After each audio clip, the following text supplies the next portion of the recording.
Daniel is in Fuller.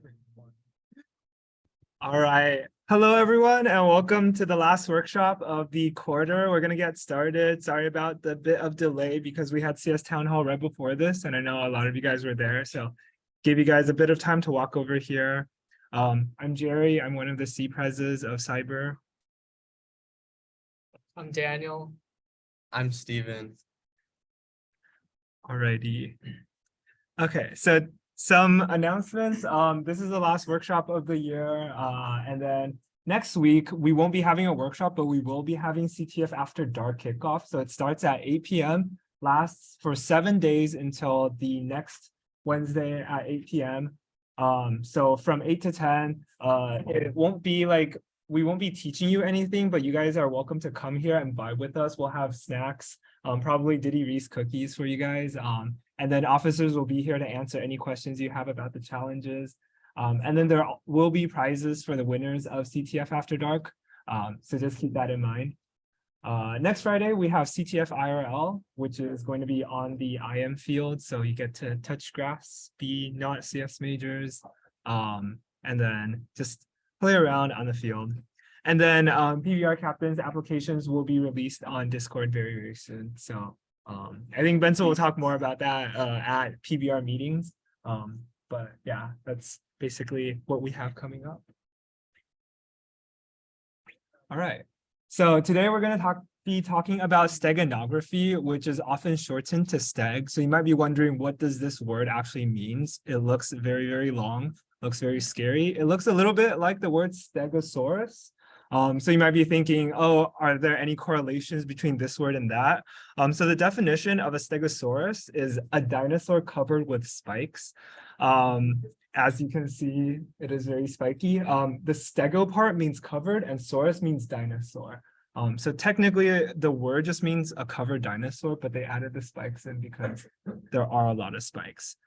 So we'll be focusing on the steg part, not the saurus part as much. So for steganography, you can probably guess that the stegano part means like covered or concealed. So here's some concealer that hides it. The graphy part, can anyone guess what that means? Might sound like some words. Anyone? Anyone? Yeah? The practice or art of close. So graphy is like graph math, like you would draw a graph, but here it just means writing. So steganography just means, or steganography just means like concealed writing. So what is it? It's a method of hiding information within other data. So it's not very obvious that the information is hidden. You just see other data. So there should be no obvious clues of the message being transmitted. So that's the main point of steganography. Okay, so let's think of a hypothetical situation in which your favorite plumber is writing in his diary. So he writes this in his diary. Although my amazing plan to capture the princess back from Bowser might have failed, I still wanted to catapult myself onto the airship. Yet when I finally landed, I broke no bones and saw my mortal enemy proposing to Peach, who respectfully slapped him across the face.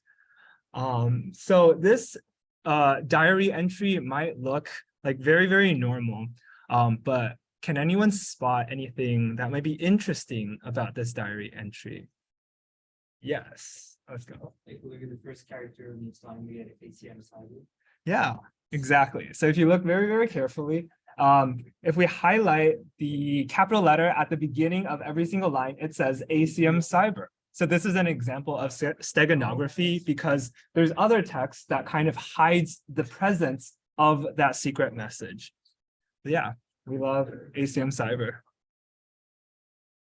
Here's another example of steganography. If you've ever put soap on your fingers and then applied like soap writing on a mirror, you can only see it when it fogs up. So this is an example of that.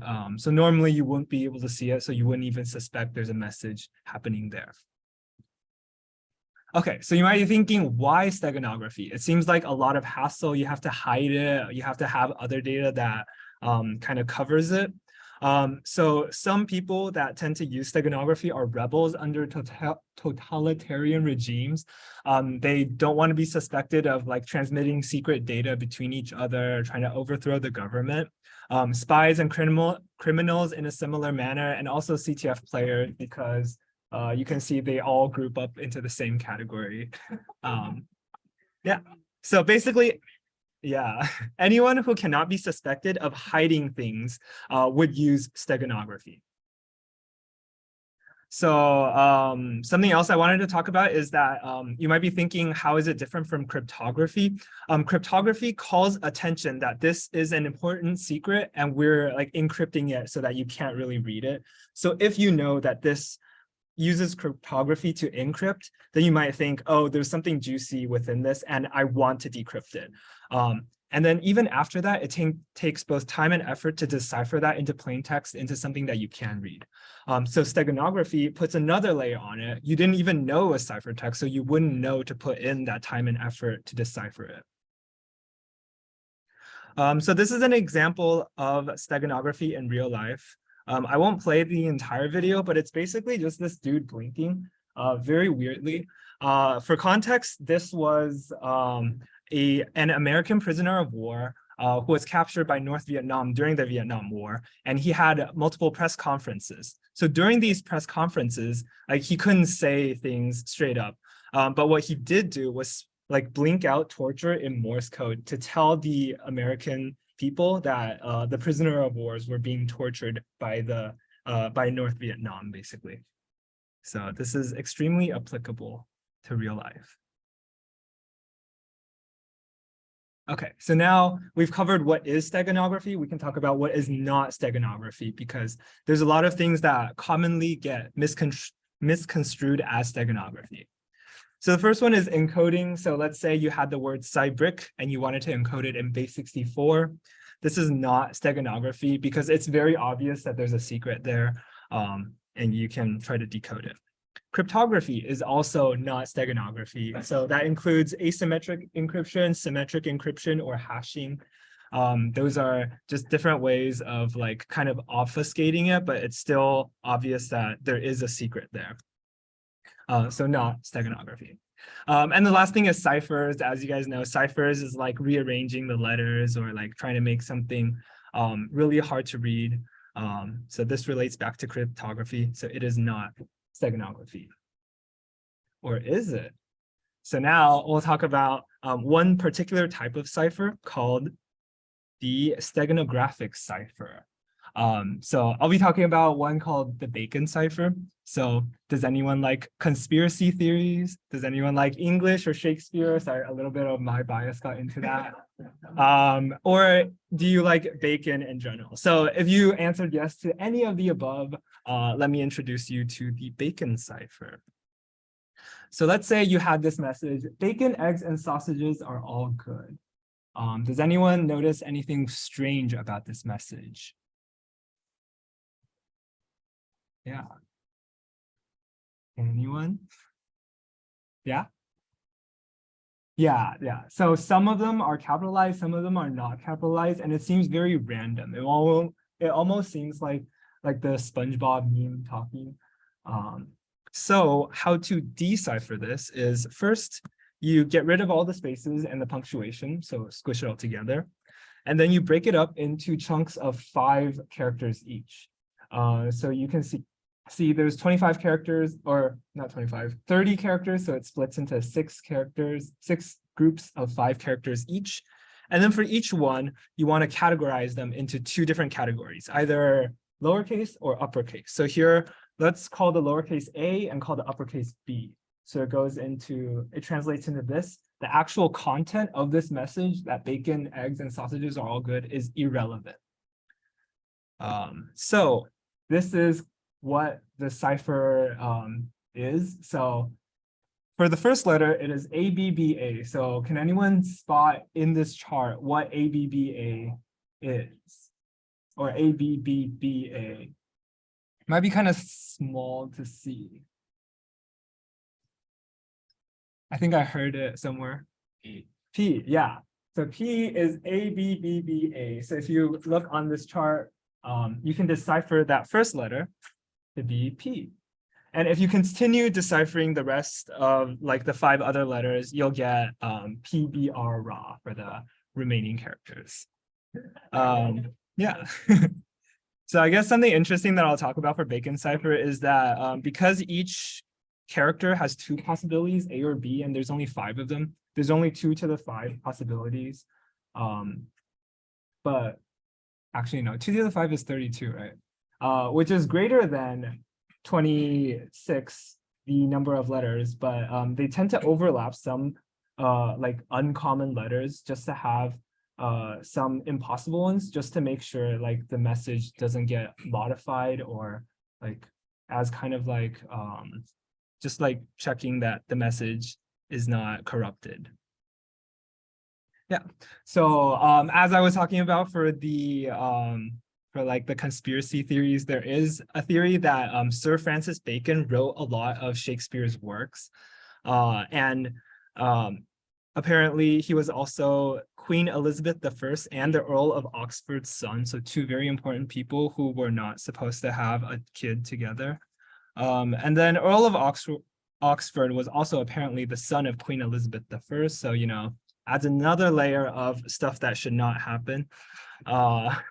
So the reason why this conspiracy theory came to be is because in Shakespeare's work, there are some characters that seem like slightly off. So it almost seems like there's a different font for those characters. And when people try to like use the Bacon cipher on these characters, they found some interesting words that might be like just like coincidence, or it might be an actual theory. So if you want to learn more, you can search up the Prince Tudor theory. There's actually whole websites dedicated to this. So like this website says like Bacon, if you like B is the second letter of the alphabet, A is the first letter of the alphabet. If you add up all these numbers, you get 33. And if you go to like the 33rd sonnet, you can find blah, blah, blah, blah, blah. So it's kind of long-winded, but it's just very interesting. Yeah. All right, so now time for some fun definitions because we need to get to some like actual academic content. So some important terms is secret is what you're hiding. This one's kind of self-explanatory, what you don't want other people to see. Cover file is a file that you use to cover stuff. So this is like the mask. And this is not necessarily a file. They just use cover file because historically, or like in terms of like file steganography, it's usually a file. The stego object is what you actually transmit. So this is the cover file plus the secret. And then the steganographic encoder takes in the cover file and the secret and like puts them together in such a way that it gives the stego object. Steganographic decoder is the exact opposite. So it takes in the stego object and then decrypts it into the cover file and the secret. We don't really care about the cover file as much as the secret. Okay, so that was a lot of terms. Now let's actually see what these terms are. So going back to our previous example of like Mario writing in his diary, what would be the cover file and what would be the stego object? We know the secret is ACM Cyber, but what's the cover file and what's the stego object? Would anyone want to volunteer?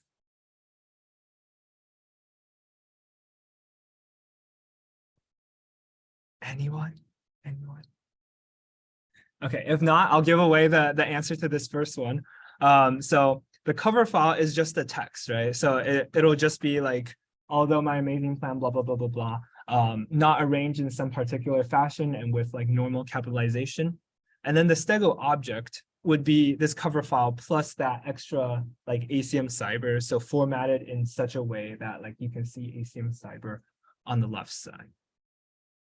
All right, so next example is the mirror and the I love you. So the secret is the words I love you. And what would be the cover file and what would be the stego object for this?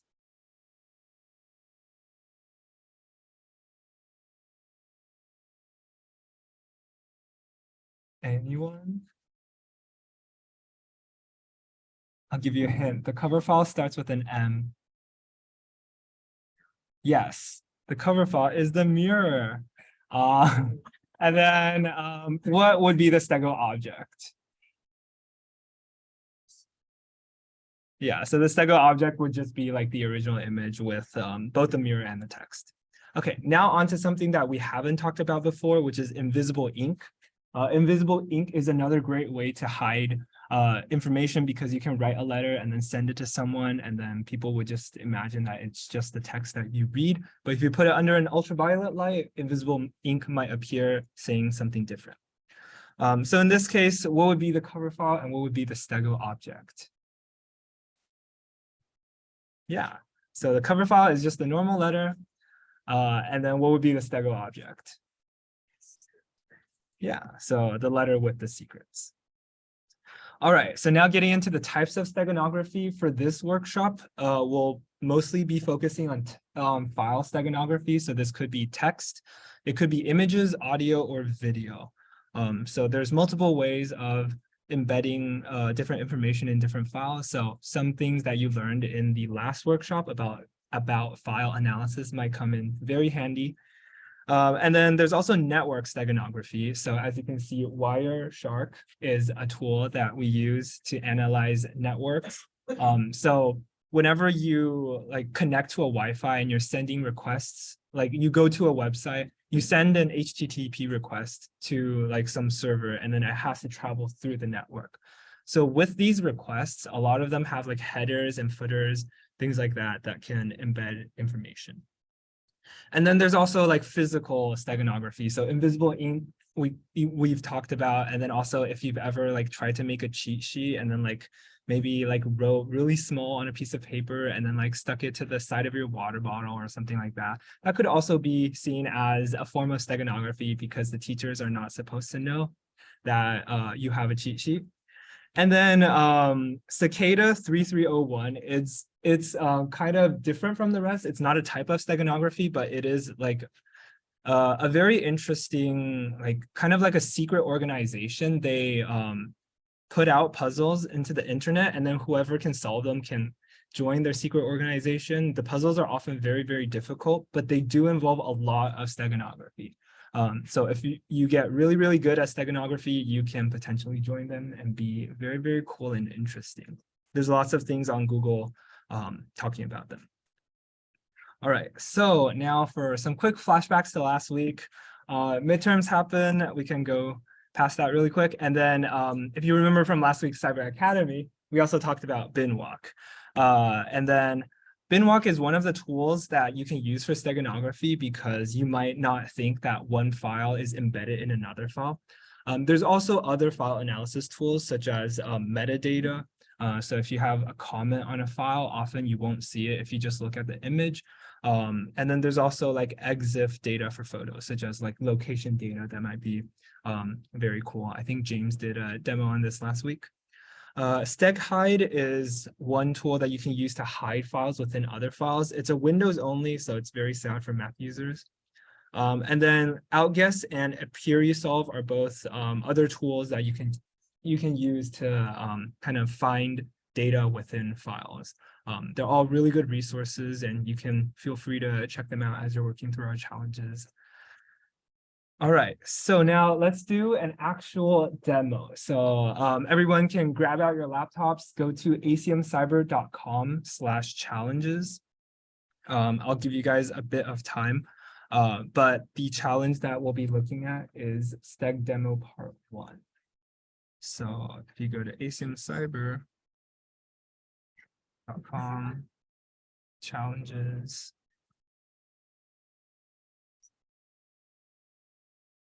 Right. Is there a way to like put it into the VM machine? Virtual machine? I just track it, right? Yeah, you can probably drag it. Okay. Should I put it in downloads or documents? Just wherever. Okay. Gary. Huh? I can really hard to read. The flag is really hard to read. Oh, you already found the flag? It's okay. Well, we'll walk you through it and then I'll read out the flag so that it's very clear to everyone. Okay. How do you use Windows?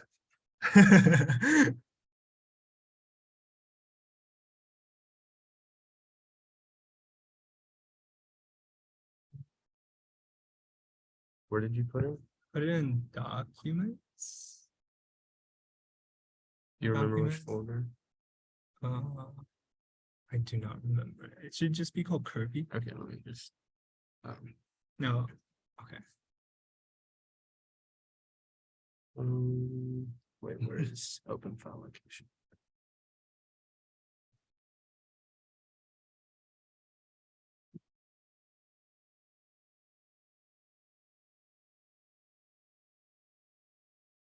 Hello.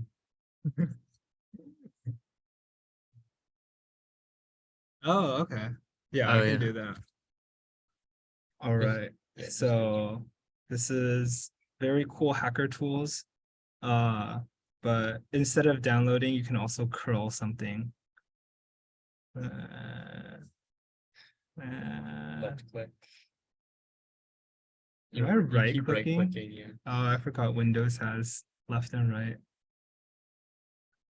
Okay. Oh.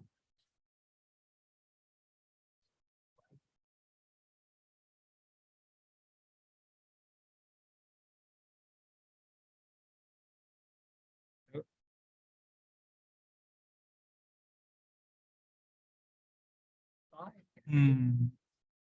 Oh, okay. Can I put it at the end? Darn it. It requires print. Oh, that's your file name. All right. Okay, so hopefully everyone has downloaded kirby.jpg in that long amount of time I took to set up. So I'm going to be using this tool called Foremost, which we didn't talk about last workshop. You can also do this with Binwalk if you're interested. But like if you just open kirby.jpg, you just see this image of Kirby, which is really, really small. But if you happen to look at the size of this file, you'll notice that it's actually a lot bigger than what you expect it would be. So that could be one hint that it's actually hiding something. So to like try to extract that data, you can do foremost. This is a command that you might not have downloaded. So if you're on Mac, something that you can do to download it is brew install foremost.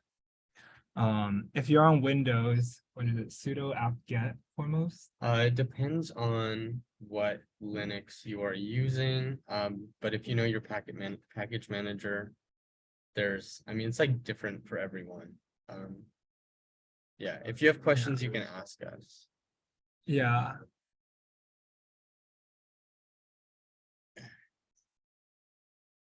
Okay. Officers will be wandering around helping you install. Yeah. Foremost. Yeah, foremost should be. It's like brew, isn't that just Mac? Yeah. Yeah.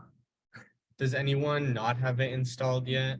Can I get a show of hands of people who already have it installed?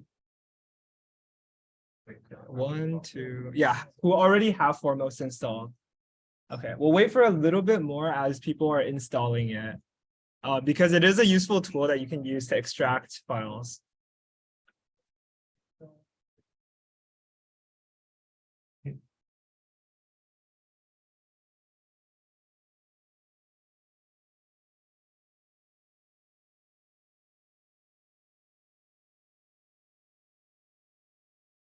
Zoom in, actually.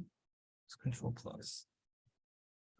Is there a way to zoom in and make it slightly bigger? I think so. Yeah, we're trying to figure that out right now. It's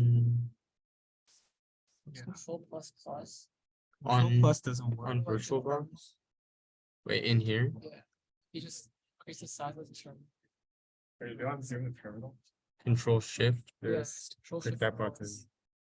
button. No, the one next to it. I click the plus sign. Ooh, nice. thank Thank you. you. Thank you. Thank you. More visible and increase it even more, I think. Oh, nice. Not by phone.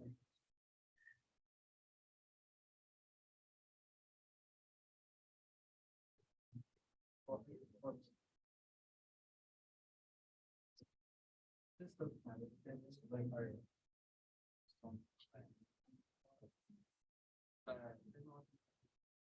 Here's the track on. So, also land point.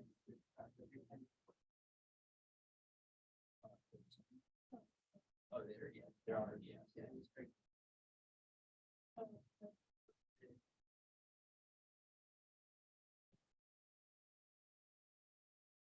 So it's basically just program that you want to install the big program.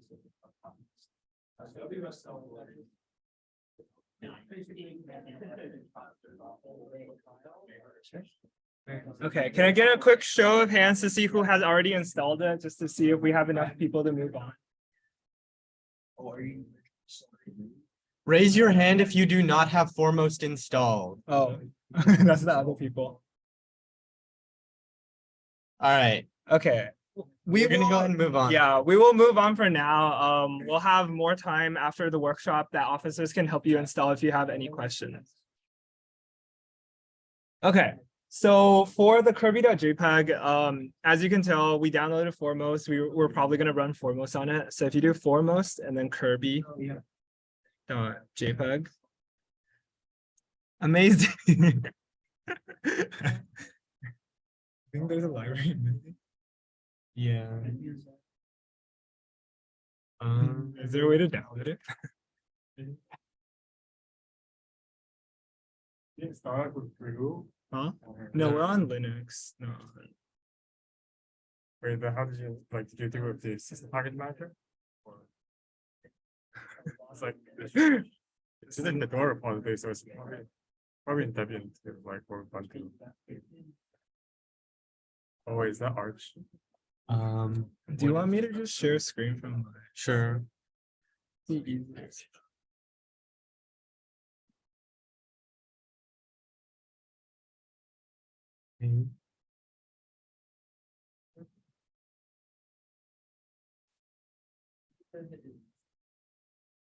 Yes, yes, so friends, entry things to that. That is maybe a false one.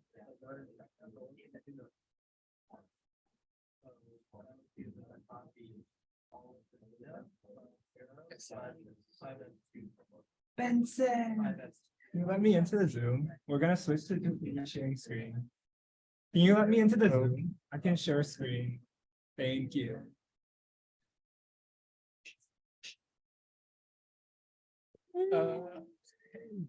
Okay, I'm not even gonna try.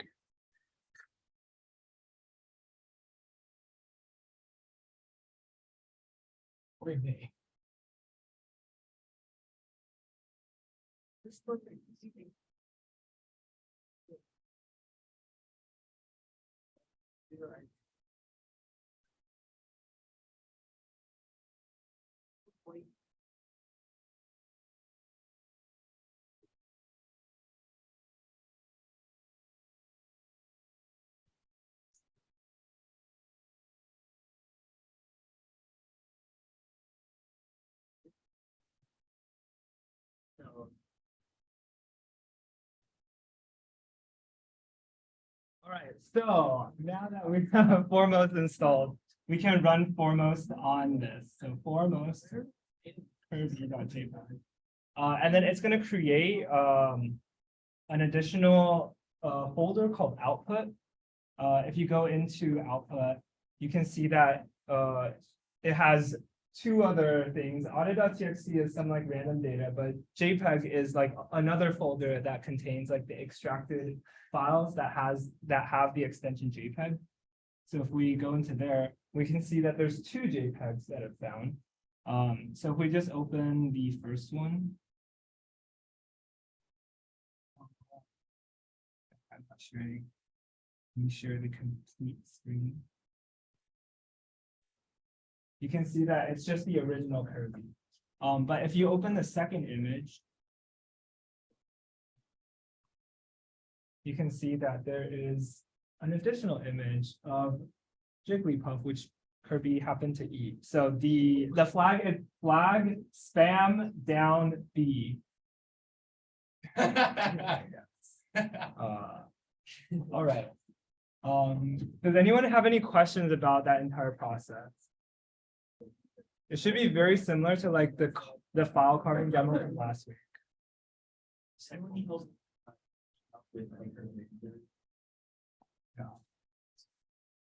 this is like what command I used. I just did foremost, and then I went into the output folder, and then I went into the JPEG folder, and then I opened the two images. But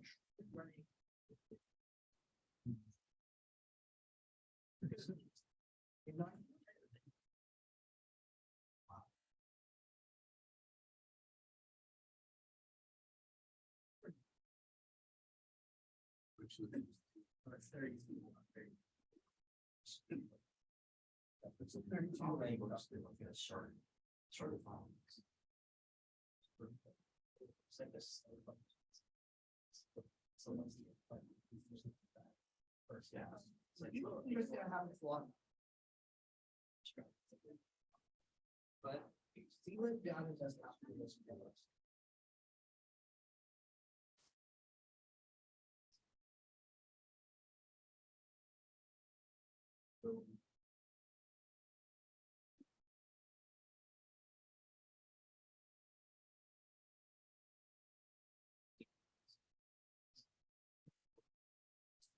All right, does anyone need any more time on this? If you need more time, can you read it? Okay, if no one wants more time, we will move on to the next section.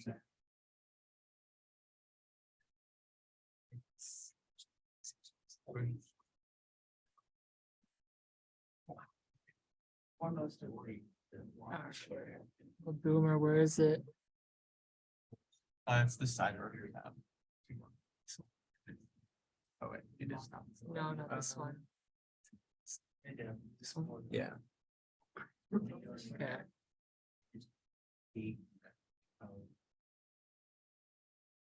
All right, so now we're gonna talk about image steganography. All right, so to recap, steganography is about hiding your data, not encrypting it, right? So if you have a piece of data as a cover file, right?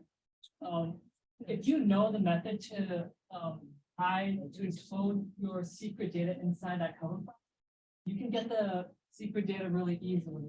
The problem is finding out that encoding mechanism. But in comparison and encryption, even if you know the encoding mechanism, you're not going to be able to get that data, right? RSA is very secure, even if you know the formula to encrypt data, right?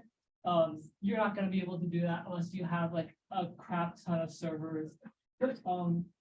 So yeah, that's not to say that steganography can't be combined with encryption. Like you can totally use steganography to hide an encrypted string. It's just to deflect attention. So the tools we're going to be talking about for image steganography is ZSteg, StegZone, and the Python imaging library. All right, so the easiest way to hide data in a image is just putting it in plain text, right?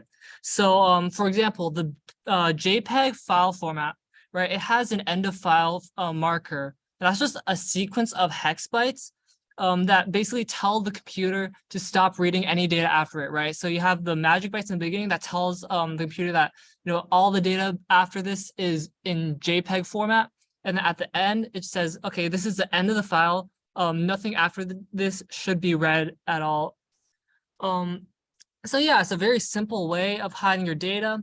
But if you know that, you're trying to look for sketchy information, just opening the file in a text editor will let you find that data really quickly.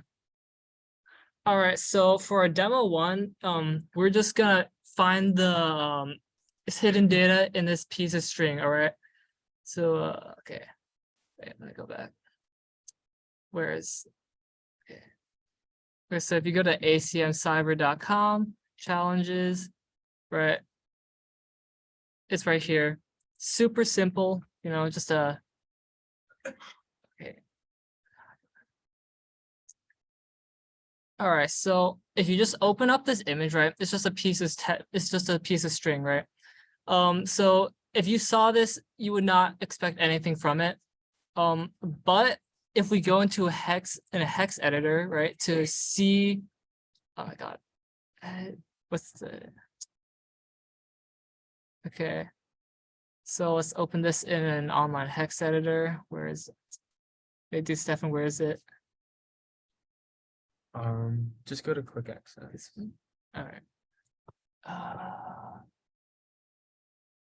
All right, so if we look here, the JPEG header is FFDAFF, right? So we see that here, FFDAFF. If we go to the very bottom, right, we'll see the trailer, which is FFD9, and then that's right here. Okay, so FFD9 basically tells the computer that everything after this is not part of the actual image, right? It's not going to be read as any pixels. So that's why when we see the actual image, right? It's just right here, right? It's just a piece of string. Nothing, seems off about it at first glance. But if we run, for example, something like the strings command, right? This will show up at the very end. That's just because it's encoded in ASCII. Okay, so, quick and easy, right? The most simple form of steganography is just putting it as plain text. All right, so now we're going to talk about how colors are encoded inside an image, right? So RGB are the 3 colors that make up a single pixel, right? So whenever you have an image, usually it's going to be in some compressed format. JPEG, for example, uses some series of sine cosine transformations to encode the raw pixel data. But after that, those pixels are read, they are converted into raw data, right? So that basically your computer just has a bunch of bytes that represent R, G, and B. Each one of those letters represents red, green, and blue, and they're going to each take up 1 byte in their uncompressed format. So for example, if we have the sequence of 3 bytes EF3008, the first byte EF is going to be R, right? That's going to have a value of 239. 30 is going to be 48. And 08 in hex is just 8 in decimal. So if we change the last bit of this value, right, it's going to be a very small change in value. So for example, like if we take 100, we just add 1, right? It's the same thing in hex too. It's going to be an unnoticeable difference. If we change the first bit, however, it's going to be a huge change, right? So if we take like the number 001, and then we put 1 in front of it, that's going to be a very massive change. And then it's going to be a very noticeable difference in the actual color. All right, so using this principle, we can hide data in the last bits of these pixels, right? So in the middle here, I have EF3008, right? This is R, G, and B. So this one, right, EF3009, I added 1 bit to the to the blue pixel, right? For this one, I added 1 bit to the green, and this one is 1 bit added to the red. And all of these look exactly the same, right? So this is, even when they're scaled up, you can barely notice a difference. So just imagine how hard it would be to detect these changes in a massive JPEG image, or any image for that matter. You're not going to notice this at all, right? So using this principle, we can basically hide data okay, yes. Okay, we can basically hide data in the last bits of the pixels. So for a second demo, we go to, okay, you can just go to the ACM Cyber website and I'll show you the challenge for this one. So it's going to be this one, Steg demo Dumb Shark. We're going to give you like 5 minutes should be enough. All right, so just open up that image and get cracking. This command might be helpful too. Okay.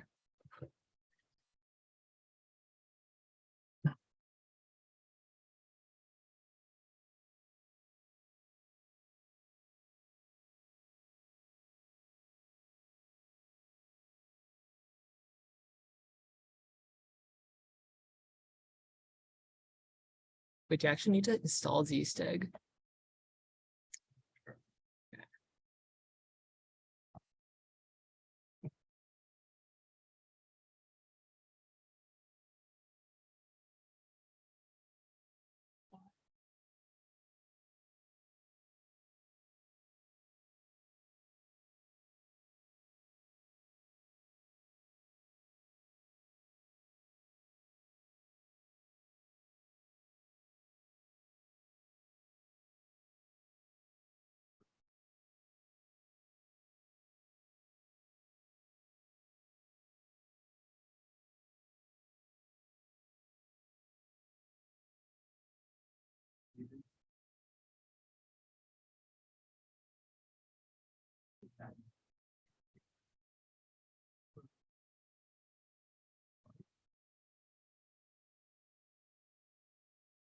Where died, so I did surgery and something was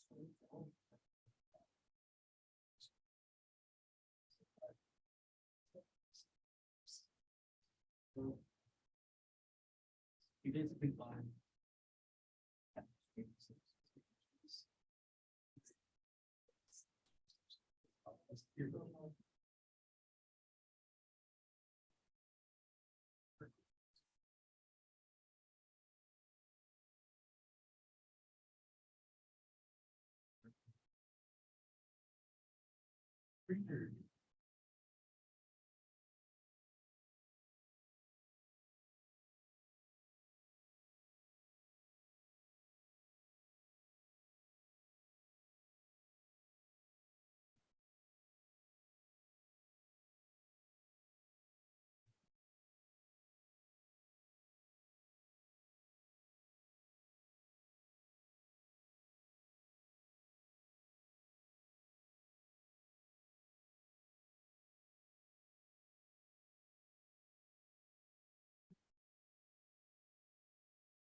So that should be just enough.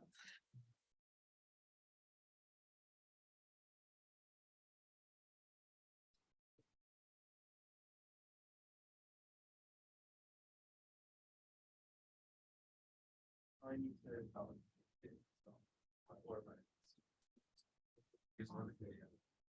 Found it? Are you on back? Probably for installs instead, that's my guess. So don't it's trying. No, you actually go on their website. It's like you have to use pseudo jam. Oh, okay. Just Google it, just Google it. That's just like. It's like, say it's one character also, you guys type it and that one pushes. Yeah. Oh, that's short shot. When people are packing, open source packing managers, they try to go. It's like, it's not.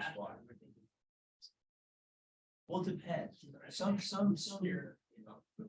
Yeah, some people are slow, but Python really fast through, all ABT, all these like very. Oh. So. Very Yeah, so it's very hard to. You have to really. Don't just go. The slides are here, link.utla.acm.com/stag20-F22. Full screen this. Yes. What's the difference between that, the dash? Huh? Oh yeah, the dash it just checks more like more encoding mechanisms. Yeah, so if you just run ZSeg, it's pretty basic, and then like dash is just more thorough, but it takes long to run. Okay, so it's been 5 minutes, right? Anyone who's still. Okay. All right, so that was 5 minutes. Now I'm gonna give you a quick rundown.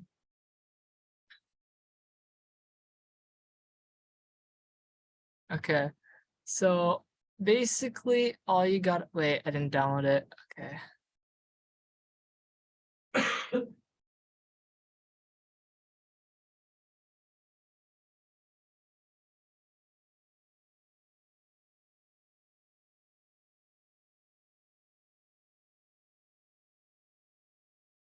Okay, so basically this this website just runs ZStack for you. So yeah, if you installed the ZStack command, good. Okay. But yeah, we're basically just gonna wait for this website to run. It does the same thing as the ZStack command, so don't worry. And yeah, so ZStack found the flag, right? So if we analyze this output, like what it does is that the So B1 RGB LSB XY, right? That sounds pretty cryptic, right? So basically what this means is that it takes the last bit, that's the B1, right? And then it takes the last bit of each of the RGB bytes, and it takes the least significant bit and it reads them in the order of X to Y, so that's left to right. And then if it reads that correctly, it's just, you know, this flag. And you see different encoding mechanisms too, right? So B2 just means last two bits of the R byte, and it checks the most significant bits read from left to right. So yeah, you can just like go through all of these encoding mechanisms and like check them out in more detail if you want. But yeah, this top one, the one that you used to encrypt, well, like no, well, to hide this flag was the most basic LSB encoding mechanism. All right. All right, so now we're gonna go over the SegSol tool. So basically in an image, right? So you have different pieces of data, right? So you have red, green, blue, but you also have other data in each pixel, like the alpha, which is like the opacity too. So yeah, these are the download links to SegSol. We're not really gonna go over it, I think, because this is time, but yeah, so basically what StegSolve does is that if you want to analyze each plane of an image, so like for example, this one is the blue plane, right? It just takes the bits from the blue bytes of each pixel and it just reads the least significant bits. So this is just kind of you know, either on or off for the pixel. And you kind of see like a cityscape too. And also if you like look at this one, this is a before and after. So this is from StegSolve. So before it's kind of just like all, you know, all jumbled. What the fuck? What happened? Did we lose access? Hello. Huh? What? What? Wait, Jerry, how did you set this up? What happened? Oh my god. Oh. Okay.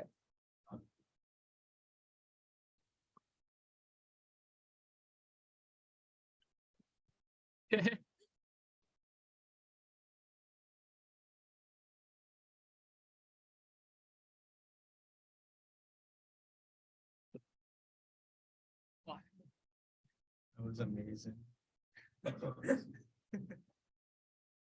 Ah, bro, there's like no warning. It's like, Just shut down. okay. Yay, we're back. This is so slow. Bro, they gotta like overclock the GPU. We're good. Oh yay, it's back.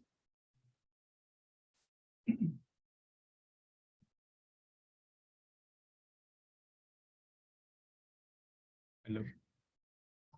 We have to. I think we're good. No.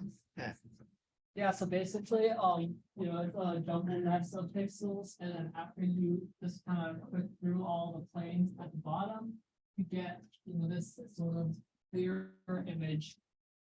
Yeah, it's a GUI tool, so it's pretty self-explanatory, but yeah, that's pretty good for just to check for some CTF challenges.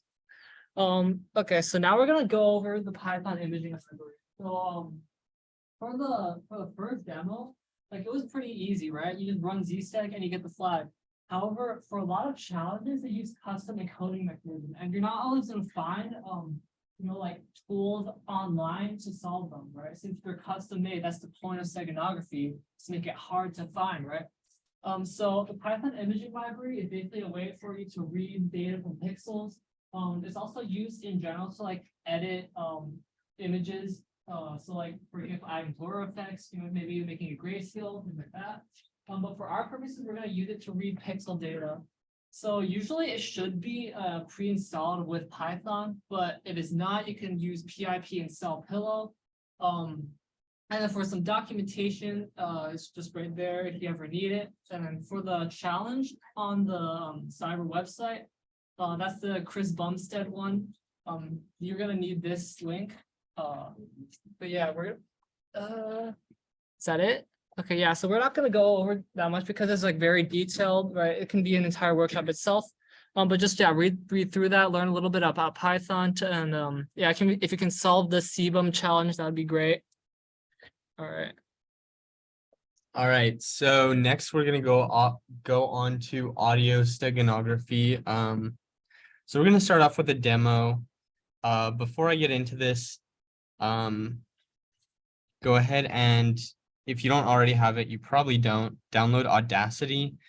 So if you just look it up, it should be the first result, right? And you could just click on download. And then just click on whichever one you need for yours. You should probably be using 64-bit. I can't imagine why you wouldn't. And then I guess it already started the installer for me. The installer is probably the easier way to go unless you'd rather unzip it yourself. But while you're doing that, go ahead and think about like what are some ways you could that you could hide messages in audio, right? And how would you be able to see a hidden message in audio if someone else hid it for you to find?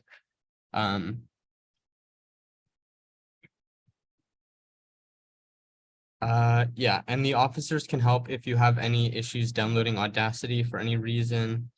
Which ones? Okay. Yeah, so is anyone still downloading Audacity? Can you raise your hand? Okay, no rush. Yeah, so just for background, I guess I can go over it when I open it a little more as well, but it's just like an audio file editing tool, right? So it's not usually used for Steg. It's actually the main purpose is for audio, like for mixing and remixing and stuff. So it's pretty high quality. Another thing is Sonic Visualizer. It just looks a little bit different. This is a screenshot of Sonic Visualizer. You'll see Audacity in a second, but it's not that important, and anything you need to do, you can probably do in Audacity. Okay, is anyone still downloading? Okay, cool. All right, so go ahead and go to the ACM Cyber website. The demo is the very first challenge. It's called Audio Steg Demo. And so we have a .wav file. Can we download it? Yeah. So I just downloaded it, and then I'll go ahead and open Audacity.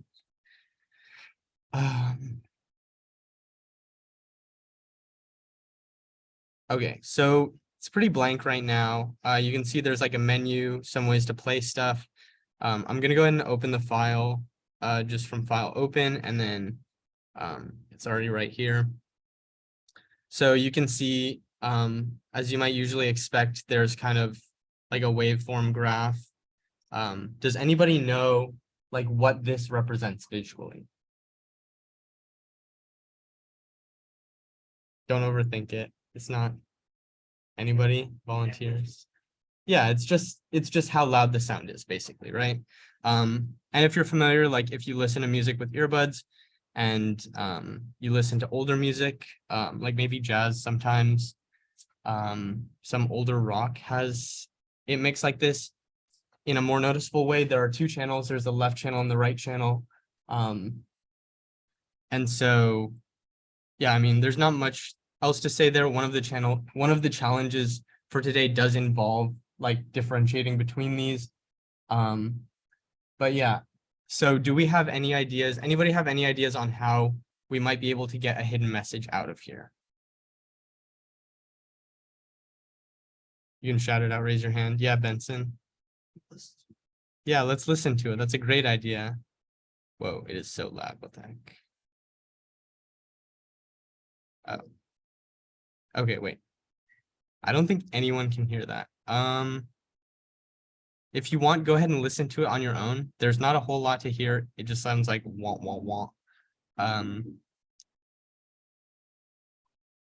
Yeah. So now that you've heard that, do you guys have any ideas of how we might be able to get a hidden message out of there?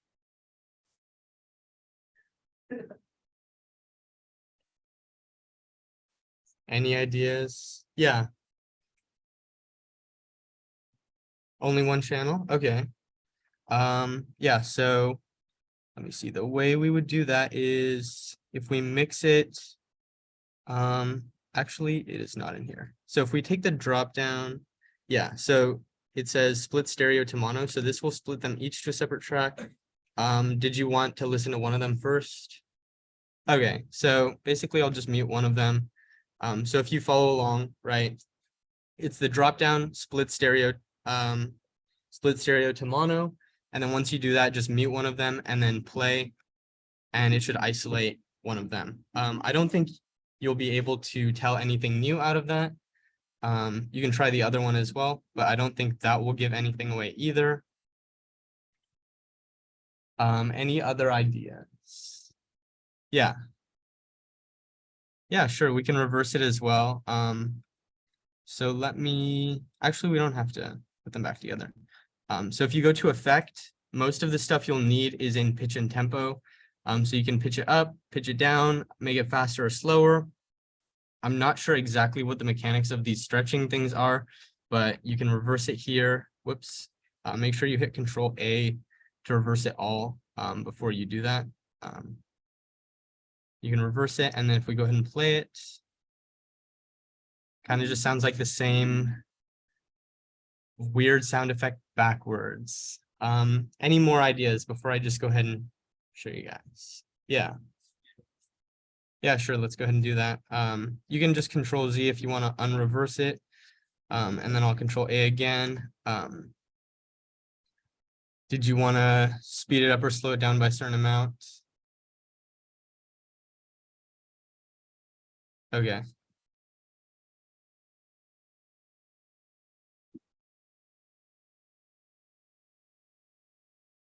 So again, not that much going on that we can make out. I will say it's not any of these. So the important thing here, and from what I pointed out at the beginning, is, whoops, what did I just do? Oh. Not for this one. The important thing from what I pointed out at the beginning is that in this display, all you can see is how loud it is over time, right? And as we all know, there's like a whole lot more to sound and music than just how loud it is, right? There's a lot of different pitches. There's pitches you can't hear, right? And so we want to be able to see all of that at once. And the way we're going to be able to do that is, one sec. Mix, no, wait. Okay, let me just reopen it. The way we're going to be able to do that is by this thing called the spectrogram, right? So I'll just open it. This will give away the flag immediately, but I'll explain what the spectrogram is in a second. So as you can see, it looks like there's something written here just in the sound. So what the spectrogram is along the x-axis here is time, right? And along the y-axis is the wavelength of the sound, right? So what note is being played. So these below 100, I'm not sure if you can't hear those. Usually like 200 to 700 is like the normal range for music. And then there's much more above it as well. And so if we kind of expand this, you maybe kind of see that it says flag and then waka waka. So WOKKA underscore and then WOKKA again. Yeah, and so that is how you're going to get most of the visualization out of these things is the spectrogram, right?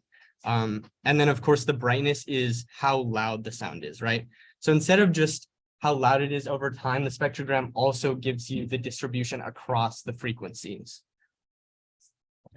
Okay. Yeah, I'll show you that in a second. Thank you for reminding me. So there's this cool little tool. It's called Coagula. Let me see. Where were we? So if you look up Coagula,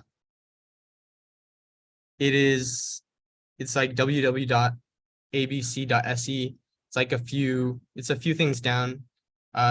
You can download it here, just in the zip file. And then there's more to be unzipped, but we can just use Coagula Lite. There's like a light version of it. Whole lot of options here, and basically all it does is it gives you a brush and you can draw whatever you want. So we can write like hello or just hi, so it doesn't take too much time.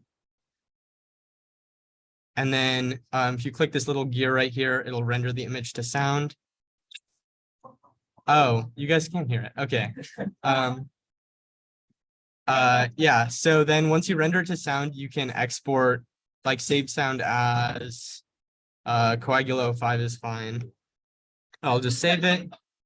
I'll play it again in a second. And then we can open the one that we just made.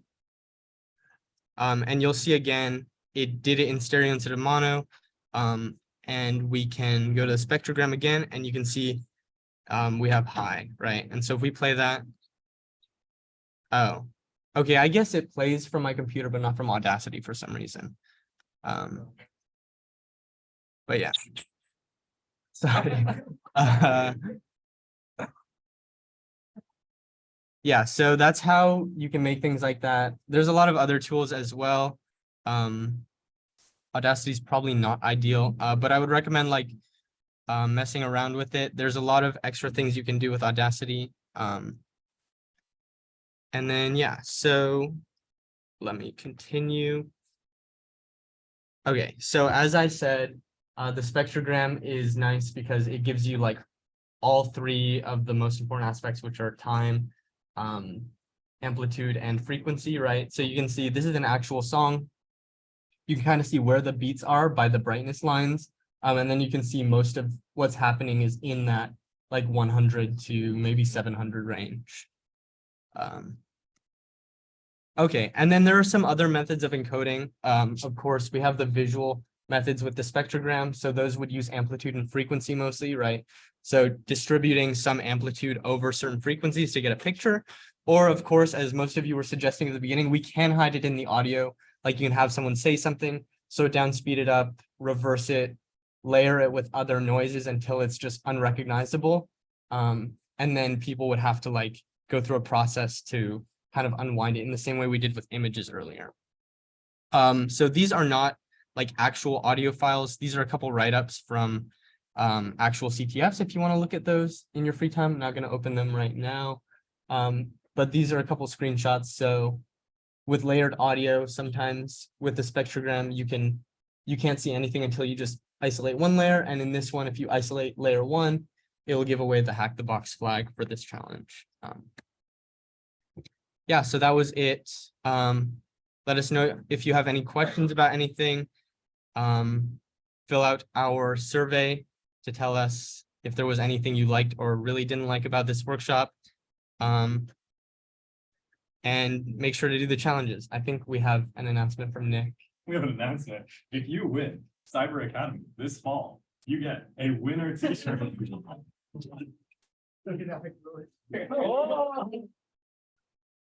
It's very central, trust me. We slaved away for hours of this. So you know, keep real hard, that's all.